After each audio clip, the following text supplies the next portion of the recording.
أعوذ بالله السميع العليم من الشيطان الرجيم. بسم الله الرحمن الرحيم. فنشهد أن لا إله إلا الله وحده لا شريك له، ونشهد أن حبيبنا وخاتم نبينا ورسل محمد بن عبد الله صلوات الله وسلامه عليه وعلى من تبعه بإحسان إلى يوم الدين. أما بعد، السلام عليكم ورحمة الله تعالى وبركاته. إخوتي وإخواني في الدين، إننا ما زلنا معكم دائما مع تأويل رؤيا. نحن مع اللغة الفرنسية اليوم. Chers frères et sœurs à l'islam, nous remercions Allah subhanahu wa ta'ala, nous le glorifions. Allah le omnipotent, le omniscient. Nous remercions Allah subhanahu wa ta'ala de nous avoir rendus musulmans saints, pieux et sincères. Nous sommes en face de vous aujourd'hui, après avoir loué Allah subhanahu wa ta'ala. Nous avons demandé à Allah subhanahu wa ta'ala de nous protéger contre Satan lapidé, que ce soit homme, shaitan ou bien djinn, shaitan, qu'Allah nous protège de leurs ruses. Nous demandons à Allah subhanahu wa ta'ala de nous faciliter la prière, salut et paix sur le prophète Mohammed, et salut et paix sur sa famille, et qu'Allah agrée ses disciples qui ont franchi l'islam, qui ont propagé l'islam avec lui jusqu'à nous. Nous remercions Allah subhanahu wa ta'ala. Nous allons vous interpréter aujourd'hui notre 27e sourate du Coran en français. Après avoir fait en arabe et en djoula, nous sommes en face de vous aujourd'hui. Nous allons vous interpréter suratu An-Naml, les fourmis. Qu'est-ce que ça signifie dans l'interprétation des rêves quand on voit les fourmis, la sourate aux fourmis, sourate qui concerne les fourmis? Quand tu vois quelqu'un en train de lire, ou bien toi-même tu lis la sourate, ou bien tu es en train d'écouter quelqu'un en train de lire, ou bien tu as ouvert le Coran, tu es tombé sur la sourate An-Naml, qu'est-ce que ça signifie dans l'interprétation des rêves selon l'islam? Selon notre inspiration que Allah subhanahu wa ta'ala nous a donné, c'est que Allah nous a facilité. Chers frères et sœurs en islam, nous avons salué avec salam de l'islam qui est meilleur des salutations, qui est assalamu alaikum wa rahmatullahi ta'ala wa barakatuh. Aujourd'hui, Surat An-Naml nous parle de l'arrivée des militaires qui sont allés à la guerre. Les militaires qui sont allés à la guerre, ça parle de leur retour. Ils seront de retour chez eux à la maison.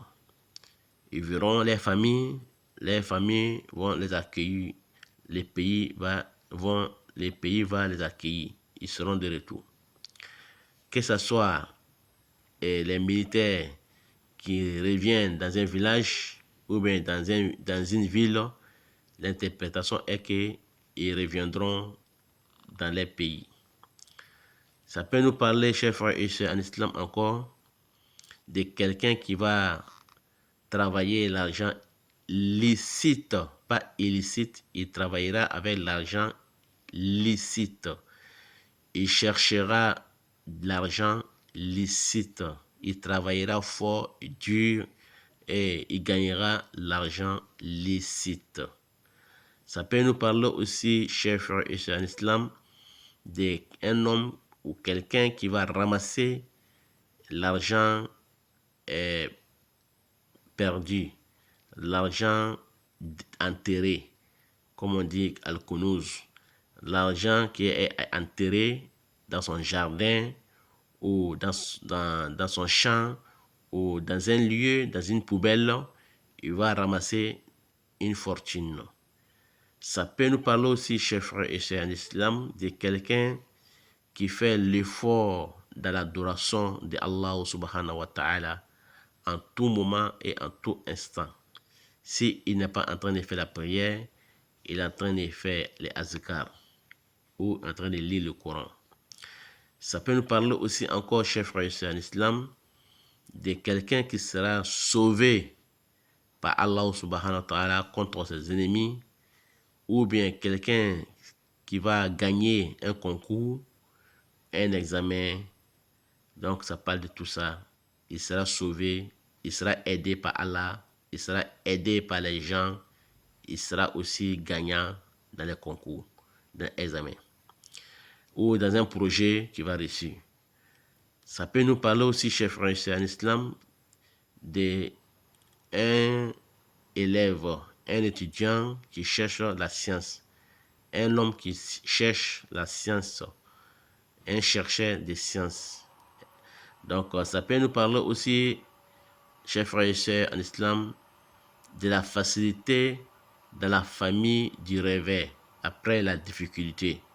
La famille du réveil, ils vont avoir la facilité. Allah va les faire sa grâce et sa miséricorde.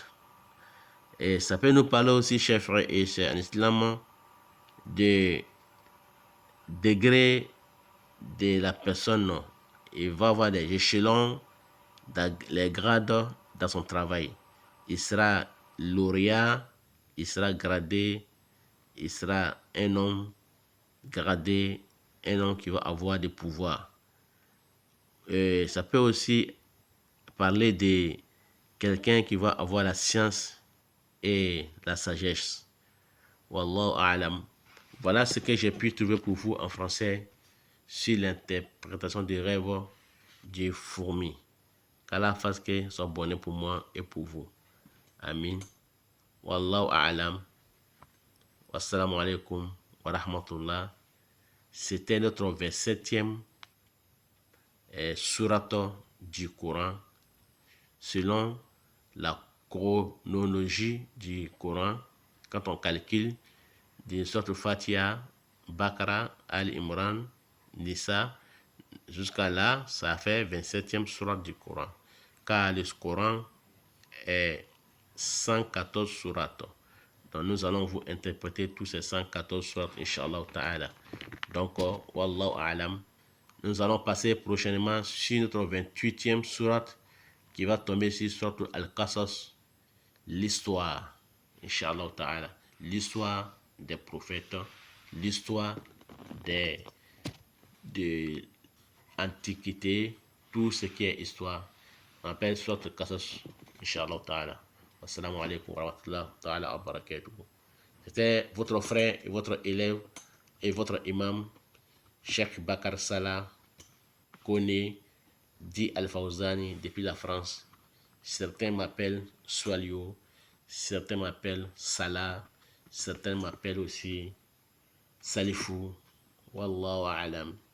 D'autres m'appellent aussi Bakri, simplement. Wa ila lika.